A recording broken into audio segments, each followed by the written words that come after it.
හාහාපුරාට solo date එකක් යන්න. මම අද ඇඳලා යන්නේ මේ ඩ්‍රෙස් එක. හැබැයි ඉතින් අන්තිමට ඇඳන් ගියා නම් මේක නෙමෙයි. හිතන දේ වෙන්නෙත් නෑ ළමයි වෙන දේ හිතා ගන්නත් බෑ. අන්තිමට මේ ඩ්‍රෙස් එක ඇඳගෙන ගමන ගියා. සෝලෝ ඩේට් එකක් කියලා ඔයාලා රැවට්ටුවට මාසෙකමාරක බබිකුත් එක්ක කොහේ සෝලෝ ඩේට් යන්න දාන්නේ. නැසි එකෙන් පස්සේ සුපුරුදු පරිදි ඉතින් හස්බන්ඩ්ුයි අම්මයි බබයි එක තමයි මේ ගමනත් ගියේ. ඉතින් මට යන්න ඕනුනේ මගේ කත කකුල් දෙක ලස්සන කරගන්න. ඉතින් සුපුරුදු ස්ථානයට මාස දෙකකට පස්සේ මම වාර්තා කරා. කලින් වගේ හිතුන ගමන් කොහෙවත් යන්න බෑනේ ළමයි. දැන් වගකීම් තියෙන ජීවිතේ. මේ ඉතින් මගේ පෙඩිකියුර් එකේ ආසම පාට් එක. මේ මාසේ රතු පාටට විශේෂ නිසා රතු පාට සිලෙක්ට් කරේ. දැන් මම හිතන් ආපු ඊළඟ වැඩ ටිකට. ඒක කරන්නත් කාලා බිලි ඉන්න. ළමයි මුලින්ම ඉතින් කාලා මේ පාර තෝජිඑෆ් එකේ නත්තල් ගහන මාරම ලස්සනයි ළමයි. ඊළඟට මම ආයේ පර්ෆියුම් එකයි ස්ක්‍රබ් එකයි ගන්න. මේ දෙකත් අරන් ඉවර වෙලා මේ දවස්වල මම පිස්සුවෙන් හොයන දෙයක් හොයාගෙන මෙහෙට ආවා. මේ පැත්තට ඔලුව දාලා රුපියල් 1000ක් ඉවර කරගෙන ඔන්න ඉතින් මම හොයාගෙන ආපු දේ අන්තිමට හම්බුණා. මේ දවස්වල පිස්සුවෙන් හෙව්වේ කපල් පිජාමාස්. හොයාගෙන මාව නිසාද මන්ද ඒක හම්බුණා. යමින් එමින් ගම මෙන්න මේ ෂොප් එක දැක්කම කරම ක්‍රිස්මස් කලෙක්ෂන් එකක්ම තියෙනවා. ඉතින් වැඩ ටික ඉවර කරගෙන බින්සුන් එක පැත්තට තමයි ඊළඟට කන්න ආසාවෙම හිටපු දෙයක් තමයි බරිස්ටා එකේ චීස් කේක් එක.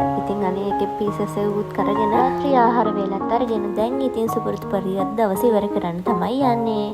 බයි බයි.